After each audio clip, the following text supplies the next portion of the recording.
خوب جشن منایا۔ جب بادشاہ اپنی نئی دلہن کے کمرے کے اندر داخل ہوا، جب اس کا گھونگھٹ ہٹایا تو ایک دم بادشاہ بھی اندھا ہو گیا اور بیوی بھی اندھی ہو گئی۔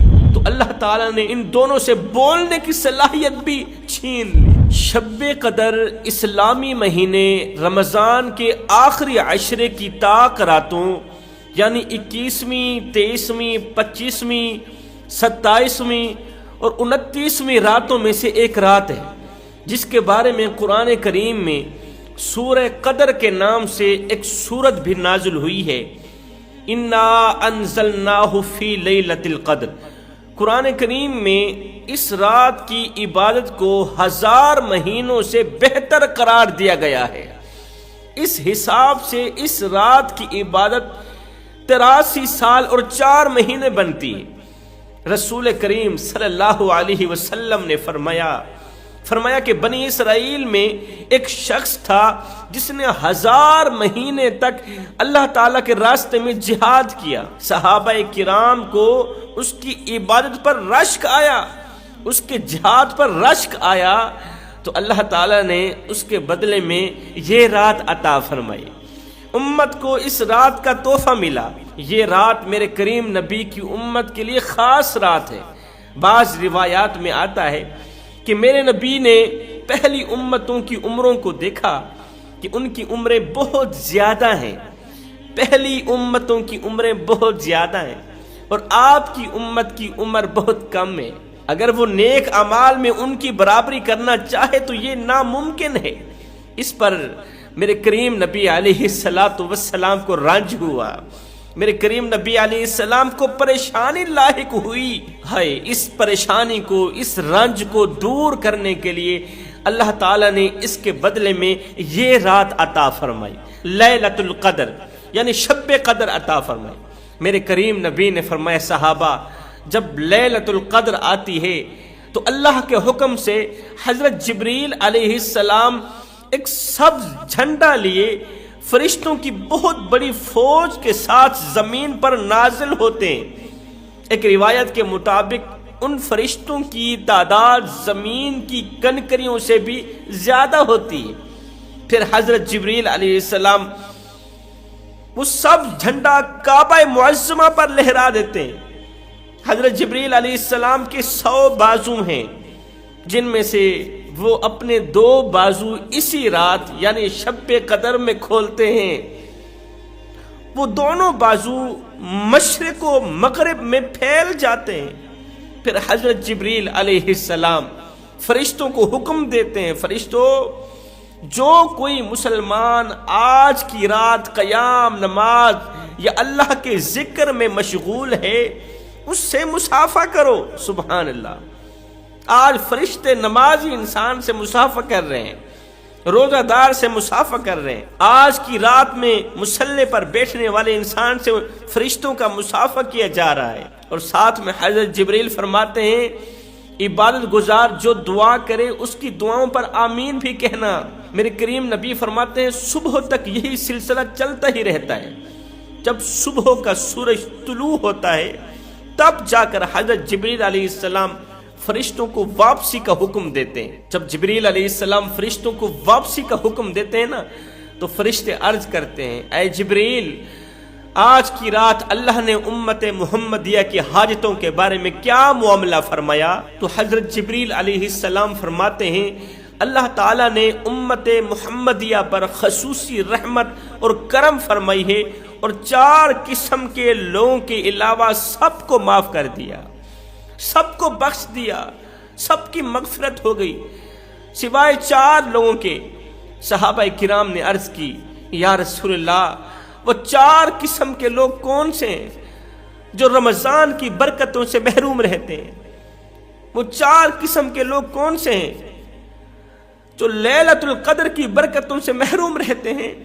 تو میرے کریم نبی نے فرمایا شراب کا عادی، پہلا شراب کا عادی، دوسرا والدین کا نافرمان، تیسرا قطع رحمی کرنے والا، چوتھا وہ شخص جو کسی مسلمان کے لیے دل میں بغض رکھتا ہے، دل میں کینہ رکھتا ہے، حسد رکھتا ہے۔ فرمایا ان 4 لوگوں کے علاوہ سب کی مغفرت کر دی جاتی ہے، ان 4 لوگوں کے علاوہ سب کو بخش دیا جاتا ہے۔ لیکن یہ جو 4 لوگ ہیں، ان کی نہ تو اللہ تعالیٰ نماز قبول کرتا ہے، نہ تو دعا قبول کرتا ہے، نہ تو ان کا روزہ قبول کرتا ہے، جب تک یہ لوگ پکی توبہ نہیں کر لیتے، جب تک یہ لوگ پختہ توبہ نہیں کر لیتے، جب تک یہ لوگ اپنے دل کو پاک نہیں کر لیتے۔ جوانوں، لیلۃ القدر میں 2 لوگوں کو اللہ کی طرف سے بہت بڑا مقام و مرتبہ ملتا ہے، اللہ تعالیٰ کی طرف سے بہت بڑا مقام ملتا ہے 2 لوگوں کو۔ وہ کون سے 2 لوگ ہیں؟ نمبر 1، جو ہمیشہ کے لیے یہ خیال کرے کہ اللہ اسے دیکھ رہا ہے، جو ہمیشہ کے لیے اس کی سوچ میں ہو، اس کے ذہن میں ہو، گمان میں ہو کہ اللہ مجھے دیکھ رہا ہے۔ دن کے اجالے میں، رات کی تاریکیوں میں اللہ کی ذات اس سے بے خبر نہیں ہے، ہر وقت یہی سوچتا ہو کہ اللہ کی ذات مجھ سے بے خبر نہیں ہے، اللہ مجھے دیکھ رہا ہے، اور وہ اس سوچ کی بنیاد پر کسی بھی گناہ کے قریب نہیں جاتا کہ اللہ مجھے دیکھ رہا ہے۔ جوانوں، تمہارے کسی بھی فعل سے میرے اللہ کی ذات بے خبر نہیں، وہ سب کچھ دیکھنے کے باوجود بھی تمہیں چھوٹ دے رہا ہے۔ اللہ نے سب کچھ دیکھنے کے باوجود بھی تمہیں چھوٹ دے رکھی ہے، تمہیں آزاد کر دیا، جاؤ جو کرنا ہے کر لو، آئے گی قبر، لگے گی خبر، قیامت کے دن جب پکڑوں گا حساب کتاب چکتا کر لوں گا۔ بنی اسرائیل کا ایک غریب شخص تھا تو وہ غریب، جتنا غریب تھا اس سے کہیں زیادہ وہ عبادت گزار بھی تھا، بہت ہی عبادت گزار تھا۔ اس کی بیوی بنی اسرائیل کی تمام عورتوں میں سب سے زیادہ حسین و جمیل تھی، دونوں میاں بیوی خوش اخلاقی والی زندگی گزار رہے تھے۔ جب اس ملک کے بادشاہ کو غریب کی بیوی کی حسن و جمال کی خبر ملی تو اس نے تہیہ کر لیا کہ میں کسی بھی حال میں اس خوبصورت عورت کو حاصل کر کے ہی رہوں گا۔ بادشاہ نے تہیہ کر لیا، کسی بھی حال میں اس خوبصورت عورت کو حاصل کر کے ہی رہوں گا۔ چنانچہ اس شہوت پرست بادشاہ نے ایک بڑھیا کو اس غریب کی بیوی کے پاس بھیجا۔ بڑھیا نے آ کر اس خوبصورت عورت کو کہا کہ تو کتنی عجیب ہے، کتنی نادان ہے، اتنے حسن و جمال کے باوجود بھی ایسے شخص کے ساتھ زندگی گزار رہی ہے جو نہایت ہی مفلس اور غریب ہے، جس کے پاس کھانے کو روٹی نہیں، تمہارے پہنانے کو اچھا کپڑا نہیں، جو تمہاری خواہش پوری کرنے کے قابل نہیں، وہ ایسے شخص کے ساتھ زندگی گزار رہی ہے جو نہایت ہی مفلس اور غریب ہے۔ بادشاہ نے تیری طرف ایک پیغام بھیجا ہے کہ میں تجھے اس جھونپڑی سے نکال کر اپنے محل کی زیب و زینت بنانا چاہتا ہوں، تجھے ہیرے اور جواہرات سے آراستہ کرنا چاہتا ہوں، بس تم اس غریب شوہر سے جان چھڑا کر اس سے طلاق وصول کر کے میرے پاس چلی آؤ، میں تجھے آنکھوں کی پلکوں پہ رکھوں گا، میں تجھے ملکہ بنا کے رکھوں گا، بس تم اس غریب شوہر سے جان چھڑا کر ایک بار میرے پاس آ جاؤ۔ جب اس خوبصورت عورت نے یہ بات سنی تو اس کی نظروں میں بلند و بالا محلات گھومنے لگے، پیسہ دولت گھومنے لگی، عیاشیاں گھومنے لگی۔ اب اس نے شوہر سے بے رخی اختیار کرنا شروع کر دی۔ اس عورت نے بڑھیا کی باتوں پر آ کر شوہر سے بے رخی اختیار کر لی، ہر وقت اس سے ناراض رہنے لگی، ہر وقت اس سے خفا رہنے لگی، ہر وقت شوہر سے لڑنے لگی، جھگڑنے لگی۔ جب اس نیک شخص نے محسوس کیا کہ میری بیوی مجھ سے بے رخی اختیار کر رہی ہے تو اس نے پوچھ ہی لیا، اے اللہ کی بندی، تو نے یہ رویہ کیوں اختیار کر رکھا ہے؟ آخر کیا وجہ ہے؟ کیوں ناراض رہتی ہو؟ کیوں خفا رہتی ہو؟ کیوں مجھ سے لڑتی جھگڑتی رہتی ہو؟ کہا بس مجھے طلاق چاہیے، کہا بس مجھے طلاق چاہیے، میں تجھ سے جدا ہونا چاہتی ہوں۔ ہائے وقت گزرتا گیا، آخر کار غریب شخص نے مجبوراً اس حسین و جمیل عورت کو، بے وفا لالچی مکار اور دھوکے باز عورت کو طلاق دے کر رخصت ہی کر دیا۔ آخر کار اسے طلاق مل ہی گئی۔ اب یہ عورت خوشی خوشی بادشاہ کے پاس چلے گئی۔ بادشاہ نے بڑی دھوم دھام سے اس سے شادی کی، خوب جشن منایا۔ جب بادشاہ اپنی نئی دلہن کے کمرے کے اندر داخل ہوا، خوب جشن منانے کے بعد جب بادشاہ اپنی نئی دلہن کے کمرے کے اندر داخل ہوا، ہے جب اس کا گھونگٹ ہٹایا تو ایک دم بادشاہ بھی اندھا ہو گیا اور بیوی بھی اندھی ہو گئی۔ جب بیوی کا گھونگٹ ہٹایا ایک دم بادشاہ بھی نابینا ہو گیا، بیوی بھی نابینا ہو گئی۔ آپ حیران ہو رہے ہوں گے، پریشان ہو رہے ہوں گے کہ ایسا کیسے ہو سکتا ہے؟ جی اللہ چاہے، جب اللہ چاہے تو ناممکن کو ممکن بنا سکتا ہے۔ رات کو دن میں بدلنے والا رب اگر دینے کی طاقت رکھتا ہے تو وہ واپس چھیننے کی طاقت بھی رکھتا ہے۔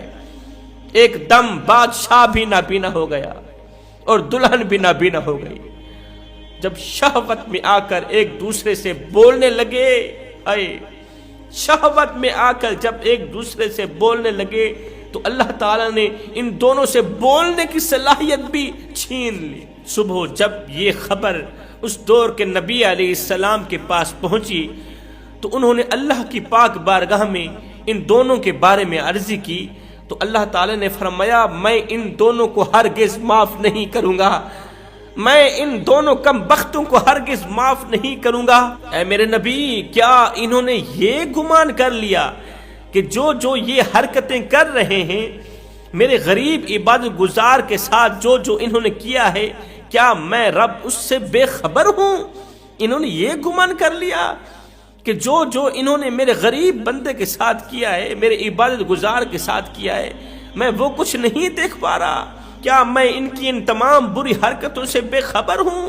یہ نادان بھول گئے کہ کسی کے گھر ویران کرنے والوں کی زندگی آباد کیسے ہو سکتی ہے۔ جو کسی کے گھر کو آگ لگاتا ہے نا، میں رب دنیا میں انہی عبرت کا نشانہ بنا دیتا ہوں، کیونکہ کسی کا برا چاہنے والوں کے ساتھ برا کیا جاتا ہے، کسی کی کچی حویلی ویران کرنے والوں کے خوبصورت محلات ویران کیے جاتے ہیں۔ رمضان کے آخری عشرے میں دو لوگوں کو اللہ تعالیٰ بہت بڑا مقام دیتا ہے۔ نمبر ایک، جو ہر وقت یہ سوچتے ہیں کہ اللہ دیکھ رہا ہے۔ نمبر دو، توبہ کرنے والا۔ اللہ کی بارگاہ میں توبہ کرنے والوں کا جو مقام و مرتبہ ہے وہ دوسرے لوگوں کا نہیں ہے۔ بنی اسرائیل کا ایک قصاب اپنی پڑوسی کی لونڈی پر عاشق ہو گیا۔ اس کی لونڈی تھی خوبصورت تو وہ پڑوسی کی خوبصورت لونڈی پر عاشق ہو گیا۔ یہ لونڈی بہت ہی زیادہ خوبصورت تھی، حسین و جمیل تھی۔ ایک دن لونڈی کو اس کے مالک نے دوسرے گاؤں کسی کام کے سلسلے میں بھیجا۔ قصاب کو موقع مل گیا، وہ بھی لونڈی کے پیچھے پیچھے ہو لیا، لونڈی کے پیچھے پیچھے چل پڑا۔ جب لونڈی جنگل سے گزری تو اچانک قصاب نے سامنے آ کر اس کا ہاتھ پکڑ لیا اور گناہ پر آمادہ کرنے لگا۔ جب اس لونڈی نے دیکھا کہ اس قصاب کی نیت خراب ہو گئی ہے، اس کے سر پر بھوت سوار ہو گیا ہے، تو اس نے کہا اے نوجوان، تو اس گناہ میں نہ پڑ۔ حقیقت یہ ہے کہ جتنی تو مجھ سے محبت کرتا ہے اس سے کہیں زیادہ میں تیری محبت میں گرفتار ہوں، لیکن میں کیا کروں، میں مجبور۔ اس نے کہا آخر کون سی مجبوری گناہ کرنے سے روک رہی ہے؟ آخر کون سی مجبوری تجھے گناہ نہ کرنے پر مجبور کر رہی ہے؟ اس لڑکی نے کہا مجھے میرے رب کا خوف اس گناہ کے ارتکاب سے روک رہا ہے۔ اس نیک سیرت اور خوف خدا رکھنے والی لونڈی کی زبان سے نکلے ہوئے یہ الفاظ تاثیر کن بن کر اس قصاب کے دل میں اس طرح پہ وسط ہوئے کہ اس کی زندگی ہی بدل ڈالی۔ یہ الفاظ اس کی زندگی میں انقلاب لانے کا ذریعہ بنے۔ قصاب نے کہا او اللہ کی نیک بندی، جب تو اللہ سے اس قدر ڈر رہی ہے تو مجھے تو اور زیادہ ڈرنا چاہیے، میں بھی تو اس مالک کا بندہ ہوں نا۔ اتنا کہنے کے بعد اس قصاب نے اپنے گناہوں سے سچی توبہ کی۔ اسی جگہ پر کھڑے اس لڑکی کو گواہ بنا کر قصاب نے اپنے گناہوں سے سچی اور پختہ توبہ کی۔ کہا تو آگے چلی جا، میں پیچھے کو چلا جاتا ہوں۔ واپس پلٹ گیا۔ راستے میں اسے پیاس نے ستایا، اسے شدید پیاس اور گرمی محسوس ہونے لگی۔ یہ قصاب توبہ کرنے کے بعد واپسی اپنے گھر کو جا رہا تھا نا، گرمی کا موسم تھا، شدید پیاس اور گرمی محسوس ہونے لگی۔ قریب تھا کہ گرمی اور پیاس کی شدت سے اس کا کام تمام ہو جاتا، اس کا دم نکل جاتا۔ اتنے میں اسے اس زمانے کے نبی کا ایک قاصد ملا۔ جب اس قاصد نے قصاب کی یہ حالت دیکھی تو پوچھا کیا پریشانی ہے تجھے؟ تیرے چہرے پر پریشانی اور مصیبتوں کے آثار کیوں نظر آ رہے ہیں؟ کہا مجھے سخت پیاس لگی۔ یہ سن کر قاصد نے کہا آؤ ہم دونوں مل کر اللہ سے دعا کرتے ہیں کہ اللہ تعالی ہم پر اپنی رحمت کا بادل بھیجے، ہمارے اوپر اپنی رحمت کا بادل بھیجے، وہ رحمت کا بادل ہمارے سروں پر سایہ فگن ہو۔ قصاب نے کہا جی میرے پاس تو کوئی ایسا نیک عمل نہیں ہے جس کا وسیلہ دے کر میں اللہ سے دعا کروں، آپ نیک شخص ہیں، آپ ہی دعا فرمائیں۔ قاصد نے کہا اچھا ٹھیک ہے میں ہی دعا کرتا ہوں، تم آمین کہو۔ پھر قاصد نے دعا شروع کی اور قصاب آمین کہتا رہا، نبی کا قاصد دعا کرتا رہا اور قصاب آمین کہتا رہا۔ اللہ تعالیٰ نے قاصد کی دعا کو قبولیت کا شرف عطا کیا۔ تھوڑی ہی دیر میں بادل کے ایک ٹکڑے نے ان دونوں کو سر کے اوپر سے ڈھانپ لیا۔ وہ بادل کا ٹکڑا ان پر سایہ فگن ہو کر ان کے ساتھ ساتھ چلنے لگا۔ جہاں جہاں کو یہ دونوں چلنے لگے تو وہ بادل بھی ان کے ساتھ ساتھ چلتا رہا۔ جب وہ دونوں بستی میں پہنچے تو قصاب اپنے گھر کی جانب روانہ ہوا اور قاصد اپنی منزل کی طرف روانہ ہوا۔ جب دونوں کی منزلیں تقسیم ہونے لگی تو وہ بادل بجائے قاصد کے اوپر جانے کے قصاب کے ساتھ ساتھ چل پڑا۔ وہ بادل بجائے قاصد کے ساتھ چلنے کی، کیونکہ قاصد تو نبی کا قاصد تھا، وہ تو متقی پرہیزگار عبادت گزار تھا، اور یہ قصاب جو تھا یہ گنہگار تھا۔ تو بادل بجائے قاصد کے پیچھے جانے کے بادل قصاب کے اوپر چلنے لگا۔ قصاب کے اوپر سے سایہ فگن ہو کر قصاب کے ساتھ ساتھ چل پڑا۔ جب اس قاصد نے یہ ماجرا دیکھا تو دوڑ کر قصاب کے پاس آیا، کہنے لگا تو نے تو کہا تھا کہ میرے پاس کوئی نیکی نہیں، میرے پاس کوئی نیک عمل نہیں، اور تم نے دعا کرنے سے انکار کر دیا تھا، لیکن اب حال یہ ہے کہ بادل تمہارے ساتھ ساتھ جا رہا ہے اور تمہارے سر پر سایہ فگن ہے۔ سچ بتاؤ تم نے کون سی ایسی عظیم نیکی کی ہے کہ جس کی وجہ سے تم پر یہ خاص خاص کرم ہوا؟ تم نے کون سا ایسا نیک عمل کیا، کون سی ایسی نیکی کی، کون سا ایسا خاص عمل کیا؟ یہ سن کر قصاب نے اپنا پچھلا سارا واقعہ سنایا، توبہ کی کہانی سنائی، لونڈی کی کہانی سنائی، لونڈی کا وہ جملہ سنایا جو اس کی زندگی بدل دینے کا ذریعہ بنا، جو اس کی زندگی میں انقلاب لانے کا ذریعہ بنا، اپنی توبہ کی کہانی سنائی۔ تو اس پر قاصد نے کہا اللہ تعالیٰ کی بارگاہ میں گناہوں سے توبہ کرنے والوں کا جو مقام و مرتبہ ہے وہ دوسرے لوگوں کا نہیں ہے، جو توبہ کرنے والوں کا مقام و مرتبہ ہے وہ دوسرے لوگوں کا نہیں ہے۔ حضرت رابعہ بصری سے کسی نے پوچھا کیا گنہگار کی توبہ بھی قبول ہوتی ہے؟ فرمایا انسان اس وقت توبہ کر ہی نہیں سکتا جب تک اللہ توفیق نہ دے، اور جب توفیق مل جائے پھر قبولیت میں کوئی شک نہیں رہتا، پھر اللہ تعالیٰ دعا ضرور قبول کرتا، پھر اللہ تعالیٰ توبہ ضرور قبول کرتا۔ توبہ روح کا غسل ہے، جتنی بار کرو گے اتنا ہی نکھار آئے گا۔ میرے نبی نے فرمایا جب ایک گنہگار نوجوان توبہ کرتا ہے، گناہوں سے پختہ توبہ کرتا ہے، تو مشرق سے مغرب تک کے قبرستانوں میں 40 دن کے لیے عذاب ہٹا لیا جاتا ہے۔ اور ساتھ ہی اللہ کے رسول نے یہ بھی فرمایا کہ گناہ سے توبہ کرنے والا انسان ایسا ہے جیسا کہ اس نے گناہ کیا ہی نہیں۔ میں دعا کرتا ہوں اللہ ہمیں جلد از جلد توبہ کرنے کی توفیق عطا فرما، ان 4 گناہوں سے توبہ کرنے کی توفیق عطا فرما جن گناہوں کے کرنے پر انسان رمضان کی برکتوں سے محروم رہتا ہے۔ آمین ثم آمین، وما علینا الا البلاغ المبین۔